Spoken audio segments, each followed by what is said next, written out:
Assalamualaikum warahmatullahi wabarakatuh. Baiklah Ananda sekalian, kali ini Bunda akan mencoba menjelaskan mengenai operasi pengulangan serta contoh kasus pengulangan dan listing program dalam bahasa pemrograman C dan C++ bagian pertama, ya.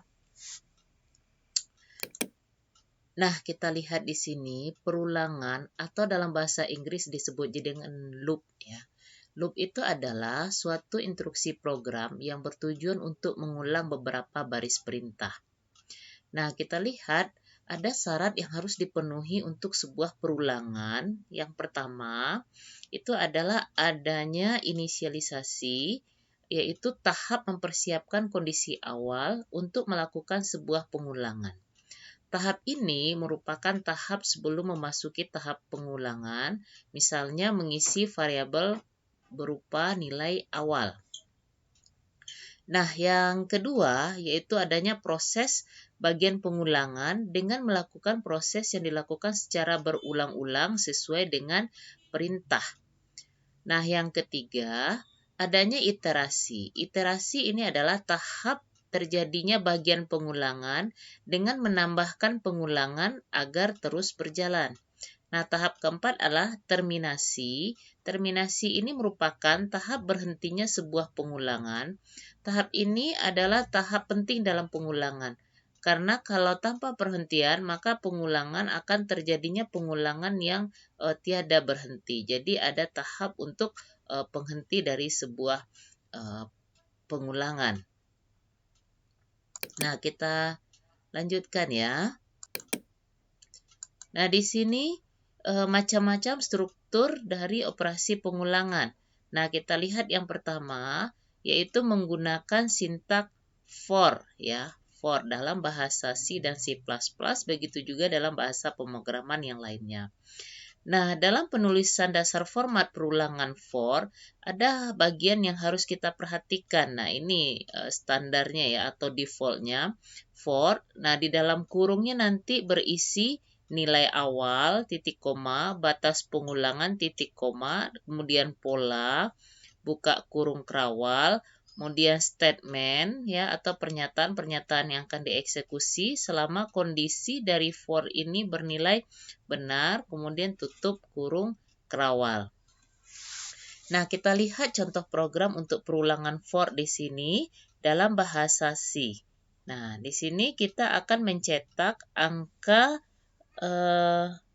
bilangan genap ya, bilangan genap antara 0 sampai dengan 20. Nah, karena di sini yang akan kita tampilkan bilangan genap antara 0 sampai 20, berarti nanti output yang kita harapkan itu adalah 0, 2, 4, 6, 8, 10, 12, 14, 16, 18, dan 20 itu sendiri. Ya, nah kita lihat polanya itu adalah bertambah sebanyak 2 satuan dari suku sebelumnya. Dan kita mulai di sini K-nya ini adalah mulai dari 0 ini ya seharusnya.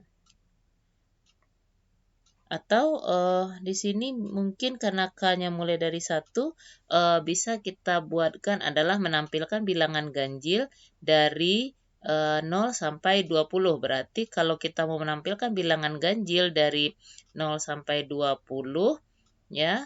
Nah, di sini adalah 1, 3, 5, 7, 9, 11, 13, 15, 17, 19 ya.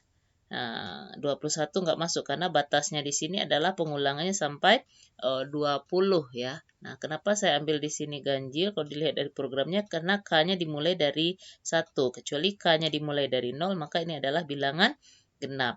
Nah, jadi nilai awalnya, kita lihat nih di sintak for ini, nilai awalnya itu adalah K sama dengan 1. Nah, ini nilai awal. Kemudian batas pengulangannya adalah K kecil dari 20. Karena kita mau menampilkan bilangan ganjil antara 0 sampai 20. Kemudian polanya itu adalah K sama dengan K plus 2.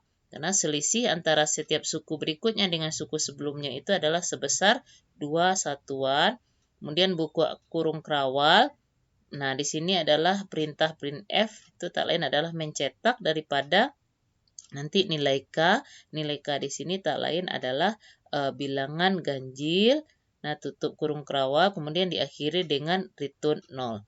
Nah, jadi yang perlu diperhatikan dalam for di sini ya adalah kita melihat adanya nilai awal, kemudian batas pengulangan, kemudian pola ya, agar ini diperhatikan ya Ananda ya. Nah, mungkin ini untuk part yang pertama. Nanti part yang kedua kita lanjutkan untuk kasus while, do while, dan contoh-contoh untuk part-part berikutnya. Semoga bermanfaat. Assalamualaikum warahmatullahi wabarakatuh.